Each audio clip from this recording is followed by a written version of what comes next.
जय माता दी। आज जानकारी लेके आए हैं कि अगर आपके दिए में फूल बन रहा है और आप फिर भी परेशान हैं तो क्या कर। अगर आपके दीपक में फूल बन जाता है, फूल बन रहा है या फूल बनता है, आप रोज़ पूजा करते हैं, रोज़ फूल बनता है, तरह तरह की आकृतियाँ बनती हैं, तो कहीं ना कहीं देव कृपा आप पे ज़रूर है। आपके आराध्य, आपके इष्ट देव आप पे कृपा हमेशा बनाए हुए हैं।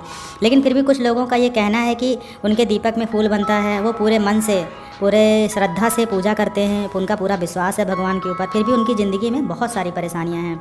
किसी का बहुत सारा कर्जा है, किसी को किसी तरह की परेशानी है, किसी को किसी और तरह की परेशानियां हैं। तो उनकी परेशानियां हैं, वो परेशानियां दूर नहीं हो रही हैं, और जबकि ये संकेत उनको मिल रहा है कि उनके दीपक में फूल बन रहा है और भगवान उनकी सुन रहे हैं, या भगवान की कृपा उन पे बनी हुई है, या भगवान तक उनकी बातें पहुंच रही हैं।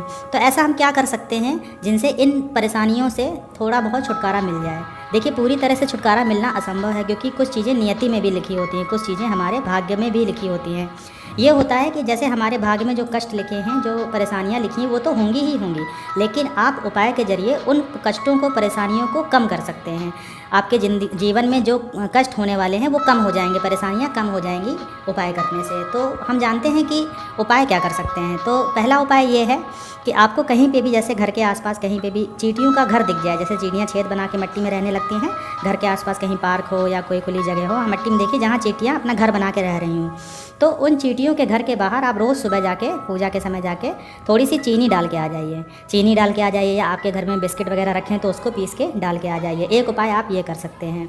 दूसरा उपाय आप क्या कर सकते हैं? दूसरा उपाय ये है, जैसे आपके यहाँ आसपास बहुत सारी, आजकल आप देखेंगे चारों तरफ काफ़ी जगह पे बहुत सारी गाय घूमती रहती हैं, तो आपके घर के आसपास कोई गाय आती है, घर के पास से कोई गाय निकलती है, नहीं भी निकलती है, तो आप एक रोटी अपने घर में, जब भी रोटियां बनती हैं तो उसमें से एक रोटी, पहली रोटी गाय के लिए अवश्य रखें। गाय के लिए एक रोटी निकाल के ज़रूर रखें, और उस रोटी को अपने हाथों से उसको खिलाएं, या अपने किसी भी परिवार के सदस्य के हाथों से गाय को रोटी खिलाएं और गाय को छू के नमन कर लें। ये उपाय आप कर सकते हैं। गाय आपके घर के पास आ रही है तो भी ठीक है, नहीं भी आ रही है तो भी ठीक है, कहीं ना कुछ लोग गाय पाल के रखते हैं। आप उसकी जानकारी कर लीजिए, आप रोज़ जाइए उस गाय को रोटी खिला के आ जाइए।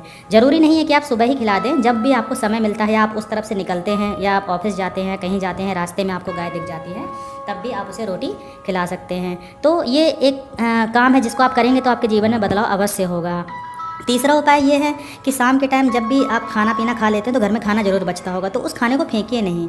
आपके घर के आसपास बहुत सारे ऐसे कुत्ते हैं जो इधर उधर घूमते रहते हैं, जो आवारा, सड़कों पे आवारा कुत्ते जिन्हें कहते हैं, वो गलियों में इधर उधर खाना तलाश करते हैं, कहीं नाली में, कहीं कचरे में। तो आप उनके लिए कुछ ना कुछ जो खाना बच जाता है उनको ज़रूर डालिए, उन कुत्तों को आप भोजन ज़रूर दीजिए।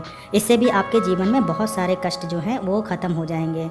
तो उसके बाद जैसे आप एक काम और भी कर सकते हैं, जैसे कभी कोई आपको गरीब आदमी दिख जाता है या कोई ऐसा आदमी दिख जाता है जो बहुत ज़्यादा परेशान है, और जैसे मान लीजिए कोई रिक्शे वाला दिख गया, जो बहुत सारे रिक्शे वाले ऐसे होते हैं ना, जो आपको सवारी रिक्शा लेके चलते हैं, आपको बैठा के लेके जाते हैं या सामान ढोते हैं, कुछ करते हैं, तो उनसे आप जब भी उनकी सेवाएँ लेते हैं, जैसे मान लो आपको, जैसे मुझे कुछ लकड़ी लेके आनी थी तो मैंने एक तांगे वाले को किया था, तो उस तांगे वाले को जब मैं लेके आ रहा था तो लकड़ियाँ का वजन इतना ज़्यादा था कि सोचिए जो उसके साथ में घोड़ा या घोड़ी थी उसके पसीने आ गए थे, सोचिए कितना भारी था। तो उसको देख के मेरे मन में कहीं ना कहीं दया का भाव आया। मैंने सोचा कि जब भी ये घोड़ा या घोड़ी मेरे घर पे आएगा तो मैं इसे पानी पिलाऊंगा और इसको खाने के लिए कुछ दूंगा, तो मैंने उसे भुने हुए चने भी दिए थे। तो इस तरह का अगर आपको जीवन में कभी मौका मिलता है इस तरह से किसी जानवर की सेवा करने का, तो आप ऐसे मौके को बिल्कुल भी हाथ से ना जाने दें। उसके बाद में एक काम आप और कर सकते हैं जो आपको आपकी ज़िंदगी में बहुत सारी परेशानियों को हल करने में मदद करेगा। आप क्या करिए, छत पे 1-2 बर्तन पानी के भर के रख दीजिए। बहुत सारी चिड़ियाँ हैं जो शहर घूमती रहती हैं, बहुत सारी चिड़ियाँ मर भी गई हैं, उनको कहीं पानी नहीं मिलता, पानी मिलता भी है तो गंदी नाली का पानी मिलता है। लेकिन अगर आप सोचिए, अगर अपनी छत पे पानी रखेंगे उस चिड़िया के लिए, वो जब भी आएगी आपके छत पे पानी पिएगी, उसको पता चल जाएगा ना कि यहाँ पानी मिलता है, तो वो रोज़ आएगी और वहाँ से आपका पानी पिएगी। तो ये एक बहुत बड़ा परोपकार हो जाएगा उन चिड़ियों के ऊपर जो बेजुबान जानवर हैं, जिनको कहीं पानी नहीं मिल रहा है। अगर हो सकता है तो आप उनके लिए दाना भी रख सकते हैं, अगर वो दाना खाना पसंद कर रही हैं। तो ये सब अगर आप उपाय करेंगे ना तो आपकी ज़िंदगी में बदलाव 100% होगा। आप देखिएगा, इस चीज़ को महसूस करेंगे। आशा है जानकारी आपको अच्छी लगी होगी। जानकारी अच्छी लगी हो तो वीडियो को लाइक, सब्सक्राइब करिएगा। आपका बहुत बहुत धन्यवाद।